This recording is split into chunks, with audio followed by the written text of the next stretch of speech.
Tal como diz Henry Jenkins, diretor de estudos comparativos de mídia do MIT, o videogame é uma arte expressiva e representativa. Representa crenças e atitudes com as quais lutamos internamente. E ao contrário de um filme, no videogame a história está sujeita a mudar de acordo com as escolhas do jogador. Somos Caroline, João Gabriel, Kesley, Leiciane e Rodrigo Celso, e vamos falar um pouco sobre a evolução dos games. Em meio à instabilidade social causada pela Guerra Fria, a televisão era uma mídia passiva. As pessoas assistiam a guerra de suas casas e não podiam fazer nada a respeito. Foi então que, em 1952, William Higginbotham, membro do time que na época desenvolvia a primeira bomba nuclear, usou um osciloscópio, instrumento que mede sinais elétricos, para fazer um pequeno jogo, mais tarde batizado de Tennis for Two. Mais tarde, em 1962, Steve Russell, programador americano, desenvolveu o Space War, jogo onde duas naves espaciais atiravam torpedos uma à outra. No meio do cenário, um grande buraco negro deveria ser desviado para evitar danos a aeronaves. O jogo explodiu, foi muito bem aceito pelo público, se tornando o primeiro jogo comercializado. Em 1972, construído por Ralph Baer, surge o Magnavox Odyssey, sendo o primeiro console digital do mundo. Ainda neste ano, por volta de junho, incentivado pelos movimentos de contracultura que pregavam uma nova ordem mundial baseada em amor e harmonia, Nolan Bushnell fundou a Atari, que na época tinha uma ética de uma hierarquia flexível, sem horários definidos e etiquetas que as grandes empresas da época exigiam. Em novembro do mesmo ano, a Atari lança o Pong, um videogame na forma de um console ligado ao monitor. Foi instalado pela primeira vez em um bar de São Francisco, Califórnia, mostrando ao mundo um novo setor da indústria. O Pong surgiu em meio à segunda onda do movimento de liberação feminina, iniciado na década de 60, que pregava a igualdade social e legal entre homens e mulheres, levando ainda mais pessoas aos bares e cafés americanos. Enquanto isso, no Japão, após o ataque de Hiroshima e Nagasaki, o governo, preocupado com a reconstrução nacional, incentivou fortemente a educação e tecnologia. Para isso, eles analisavam o que o resto do mundo fazia e produzia algo melhor, por um custo mais baixo. Então, em 1978, Tomohiro Nishikado, um engenheiro subsidiário da Taito Trading Company, desenhou o Space Invaders, que apresentava alienígenas invasores que precisavam ser detidos por um canhão laser, sendo assim, um dos primeiros jogos a trabalhar com a fantasia. Com a popularização do jogo, houve pela primeira vez um abismo entre gerações causado pela tecnologia. Os mais velhos se achavam atualizados por entender sobre a indústria automobilística e televisiva, mas não conseguiam entender o motivo de um jogo bobo prender a atenção dos jovens. No mesmo ano, surge um dos mais famosos consoles da história do videogame, o Atari 2600. O aparelho foi projetado por Nolan Bushnell e lançado primeiramente nos Estados Unidos. Apesar de ter tido um lançamento fraco, o Atari 2600 se tornou inesquecível, graças a clássicos como Enduro, River Raid, Pitfall e Space Invaders.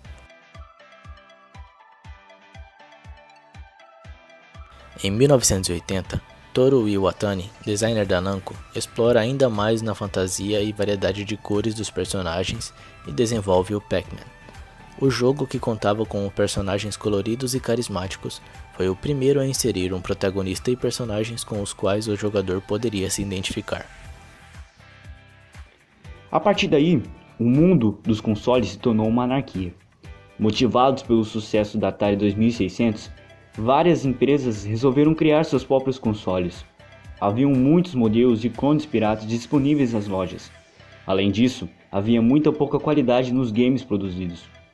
Tudo isso culminou em um crash no ano de 1983, quando o mercado, que costumava movimentar 3 bilhões de dólares, movimentou apenas 100 milhões. Neste meio tempo, a Atari foi vendida para o Warner Communications, que possuía uma hierarquia mais engessada e uma visão de mercado diferente, resultando no declínio da Atari.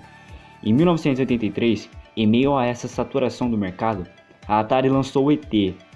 O jogo, que foi criado às pressas e a baixo custo, foi uma frustração de mercado, se tornando um dos maiores fracassos da empresa. Paralelamente, na União Soviética, em 1984, Alexei, um engenheiro da computação, visualizou um novo jeito de jogar, que exigia uma região do cérebro que até então a indústria de jogos não explorara. Alexei projetou Tetris, um jogo que, diferente dos outros, não tinha tiros nem violência, apenas consistia em blocos a serem encaixados. Anos depois, o jogo atravessaria a cortina de ferro e faria sucesso no ocidente, aproveitando o vácuo deixado pela Atari. Nessa época, os designers de jogos perceberam que era necessário estabelecer uma ligação mais profunda com o jogador, provocando nele algum tipo de emoção, assim como os filmes faziam. Além disso, o sucesso de Star Wars mostrou para esses designers que ficção científica, efeitos especiais poderiam sim chamar a atenção do público. O avanço tecnológico dos microcomputadores também trouxe um grande avanço para os jogos. No ano de 1980, Roberto Williams, designer de jogos, juntamente com seu esposo Kim Williams, um programador, lançaram no mercado o jogo Mystery House, que era dotado de gráficos e que apresentava uma qualidade que até aquele momento nenhum outro jogo havia apresentado. E logo em seguida, eles lançaram o jogo King Cast, que além de bons gráficos, apresentava também uma variedade de cores e sons. Os dois jogos tinham uma narrativa explícita ao raciocínio lógico e apresentavam caixas de textos na tela que informavam as regras ou contavam a história do jogo. E foi nesse período também que duas importantes marcas japonesas viram que o mercado de jogos ainda tinha muito potencial. E enquanto a Sega lançou o seu Sega Master System, a Nintendo lançou o NES em 1985, reconstruindo o mercado de games e consoles e implementando o seu selo de qualidade, que é referência até hoje, que esse selo foi responsável por definir padrões para os jogos produzidos, o que aumentou consequentemente a qualidade desses jogos. Essa estratégia trouxe de volta jogos clássicos como Super Mario Bros. The Legend of Zelda, que projetados por Shigeru Miyamoto, traziam uma forma narrativa onde o jogador sabia que seu objetivo estava à frente e apresentava também a ideia de o bem lutar contra o mal, e caso o protagonista fosse vencedor, a princesa seria salva. E outros jogos clássicos que ajudaram o console da Nintendo a se tornar um fenômeno e ser um dos grandes responsáveis pelo ressurgimento do mercado de consoles nos Estados Unidos foi Metroid, Mega Man, Final Fantasy. O final dos anos 80 se caracteriza por uma geração com enfoque individualista, que abandonou a ideia de revolucionar contra o sistema e aderiu ao consumismo, que estava sendo fomentado pela queda do imposto de renda. E isso fez com que todas as pessoas que queriam ter um videogame e comprar os jogos que fossem lançados pudessem fazer isso. E por volta de 1987, o público dos jogos eletrônicos já não era composto somente por crianças e adolescentes. A geração que jogava Space Invaders queria agora jogar algo que estava mais adaptado às suas realidades, de um público mais velho. Foi então que a Lore lança no mercado o jogo Leisure Suit Larry, que mostrava um protagonista bem diferente dos heróis que salvavam as princesas. Agora o personagem principal era um malandro que faz coisas consideradas antiéticas, e esse seria o primeiro de muitos jogos onde o protagonista é um anti-herói. O início dos anos 90 foi uma época de ouro para os videogames, onde inovações ocorreram em um nível quase que frenético. Em um curto espaço de tempo, vários gêneros novos foram criados ou aperfeiçoados, e várias franquias e personagens icônicos foram lançados. O tipo de jogo RTS foi definido pelo Tune.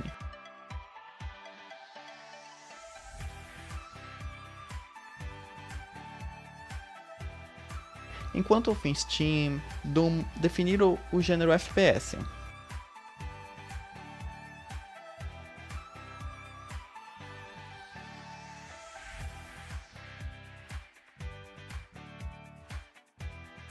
O clássico Civilization popularizou os jogos de estratégia, enquanto Street Fighter 2, Mortal Kombat e The King of Fighters dominaram os arcades.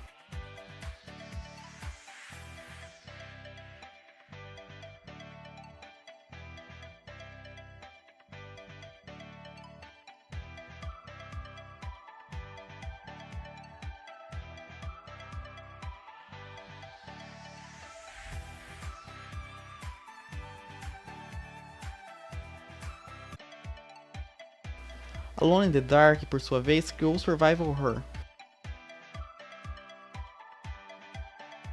E Super Mario, Donkey Kong, Sonic, Mega Man X, Castlevania, Round of Blood e Super Metroid são lendas do estilo plataforma.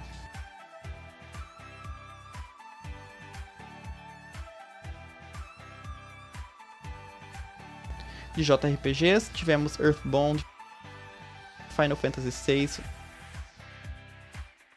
Breath of the Fire e Secret of Mana. Ultima in the Road mostrou ao mundo como fazer um jogo 3D. E a lista continua com Need for Speed, Warcraft, SimCity, Mario Kart, F-Zero, Wing Commander, Star Fox, dentre outros. Na segunda metade da década de 90, o lançamento de jogos continua no mesmo nível de inovação e criatividade, com os lançamentos das mesmas franquias, mas também o surgimento de novas séries e gêneros, impulsionados por uma nova geração de consoles. Super Mario 64, Final Fantasy VII, Metal Gear Solid e Resident Evil são exemplos que venderam milhões e estabeleceram um novo padrão, aperfeiçoando o uso de controles e câmeras em jogos 3D. No lado dos PCs, jogos RTS e FPS continuavam a dominar o mercado, com clássicos como Warcraft 2, StarCraft, Unreal e Half-Life, sendo que este último é considerado como um divisor do gênero FPS, revolucionando. Na primeira década do novo milênio, houve uma série de drásticas mudanças na recente indústria de jogos. Diferente da década anterior, a primeira metade de 2000 foi marcada pela consolidação, remodelando todo o mercado de games. A bem-sucedida quinta geração de consoles já havia expandido o público, mas agora o PlayStation 2 batia todos os recordes de venda anteriores. Entretanto, devido aos rápidos avanços gráficos, os custos de desenvolvimento também não paravam de aumentar. Criar jogos se tornava cada vez mais lucrativo, mas também cada vez mais arriscado. Os computadores cresciam em popularidade, mas ainda ficavam em segundo plano em relação ao PS2. Empresas como a Valve e Blizzard tiveram sucesso com seus jogos para PCs, mas o mercado ainda era dominado pelos jogos de console. Assim, desenvolvedores de jogos de PC começaram a fechar portas.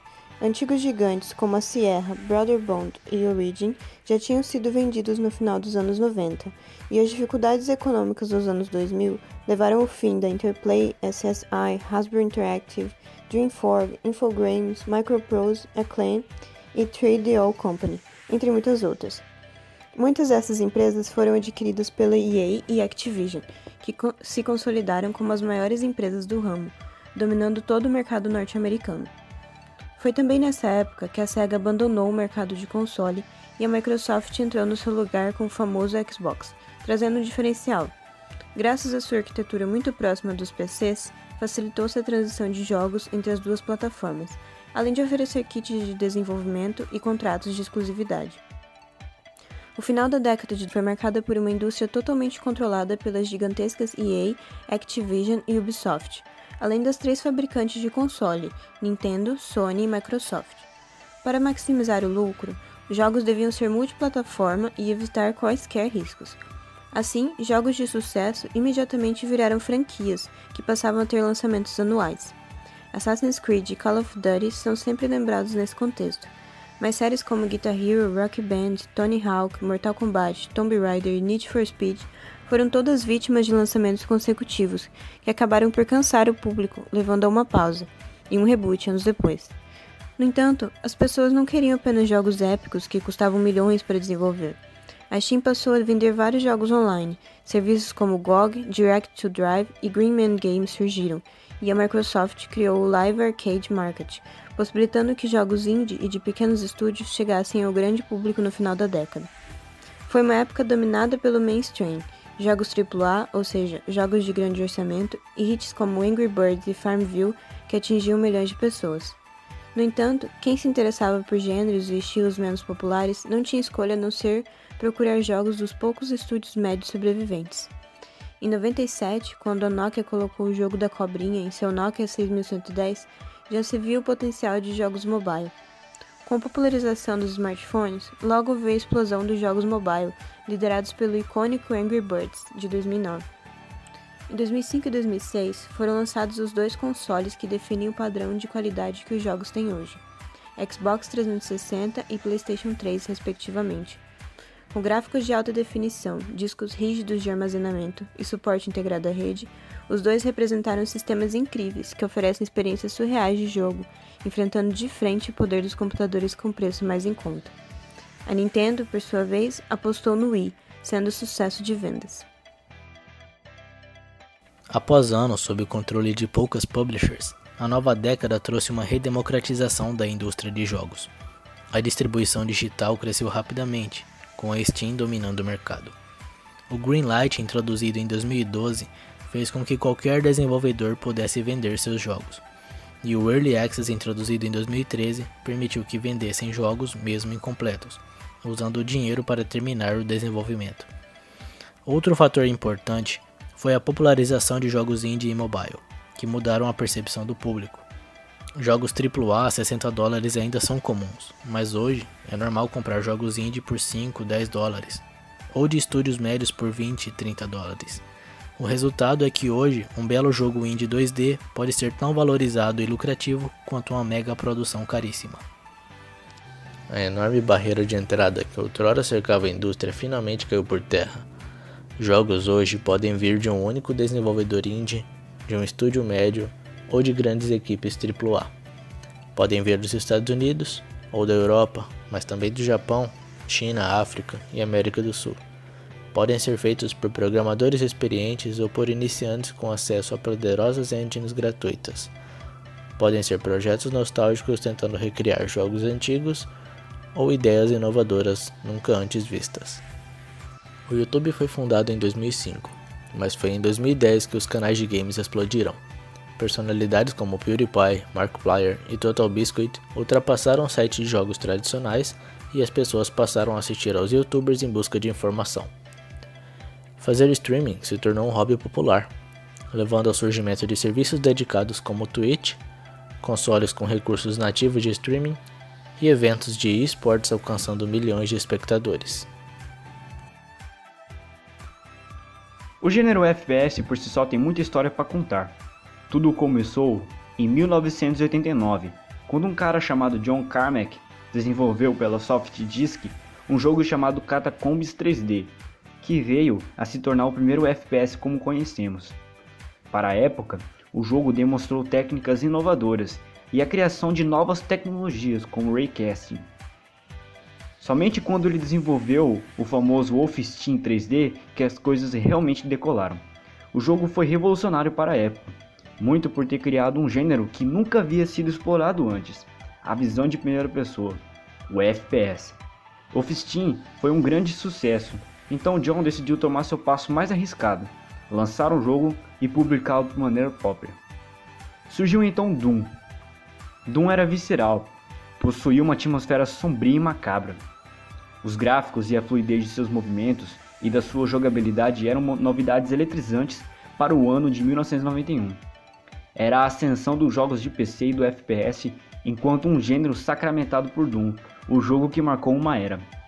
Para dar vida à ação desenfreada de Doom, Carmack precisou implementar um novo método de visão, o qual foi cunhado como particionamento de espaço binário, que deu origem a cenários 3D. A história coloca você no papel de um soldado enviado para Marte como punição para um desvio de conduta. Chegando lá, você toma conhecimento de que testes realizados na estação sobre teletransporte entre as luas de Marte trouxeram seres malignos como consequência. Agora, você estará em um verdadeiro inferno, lutando contra alienígenas desconhecidos e prontos para arrancar sua vida a todo custo. Não podemos nos esquecer do arqui-rival de Doom, Duke Nukem 3D. O jogo, que na época veio recheado de piadas de baixo calão, muito sangue e um personagem politicamente incorreto para os padrões de hoje em dia, foi um sucesso imediato, arrebatando uma grande legião de fãs. Depois veio Quake. Lançado em 1996, foi um grande marco no mercado. Gráficos nunca antes vistos em jogos 3D. O jogo era realmente fantástico para a época. Todos os personagens, inimigos, armas e cenários eram totalmente modelados em 3D. Vale lembrar que Quake foi o primeiro jogo do estilo a fazer isso. Além de ter uma ação frenética, sem interrupções e, claro, extremamente sanguinária. Isso inspirou uma série de desenvolvedores a puxar seus projetos para muito além.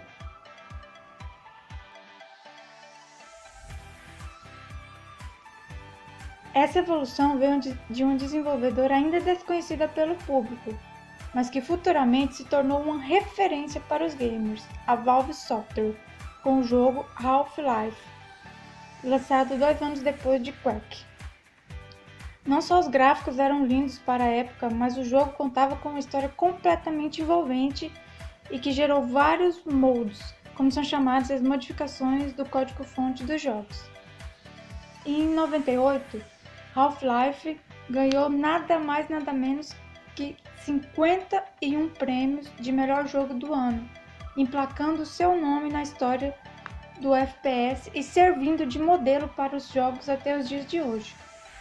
Um dos inúmeros mods de Half-Life gerou uma revolução no Brasil com o início da cultura das chamadas Lan Houses, onde várias pessoas passaram horas e mais horas jogando contra os seus amigos, o famoso Counter-Strike. Nos anos 2000, como se devia imaginar, as inovações em termos de narrativas dentro do gênero FPS passaram a ser cada vez mais difíceis de serem atingidas, já que muitos games no estilo já haviam sido lançados, repletos de conceitos inovadores. Mas ainda assim podemos destacar alguns bons jogos que foram lançados, como por exemplo o famoso Battlefield 1942, que transportava o jogador para vários cenários de batalhas da Segunda Guerra Mundial em partidas online extremamente bem elaboradas e repleta de novos recursos e possibilidades. Dando continuidade aos grandes games de guerra já lançados, chega em 2003 o famoso Call of Duty, outro expoente no gênero, em especial quanto à sua narrativa histórica presente dentro do game. Seguindo aspectos de visual e jogabilidade semelhantes aos de Battlefield, Call of Duty despontava quanto ao seu enredo, bem mais envolvente e historicamente fiéis aos fatos relatados na Segunda Guerra Mundial. Os jogos começaram com o propósito de distração do ambiente tenso da Guerra Fria. Era necessário ter algo que oferecesse sensação de poder para o espectador, já que pouco podia ser feito quanto ao contexto político de toda uma época. Como todo objeto de diversão, é necessário ter criatividade para se manter no mercado. Surgiram então personagens identificáveis e propósitos mais bem definidos nas aventuras. Mas o mundo de fantasia também precisou ser quebrado, e por isso surgiram os anti-heróis, personagens mais realistas em ambientes e situações realistas. Jogos mais maduros, como Castle of Wolfenstein 3D e Doom, trouxeram polêmica que até hoje debatem sobre a consequência desse tipo de jogo. Há alguma coisa nos games que transcende as barreiras nacionais e históricas. Eles mexem com o nosso lado da imaginação, da curiosidade e da busca pelo prazer.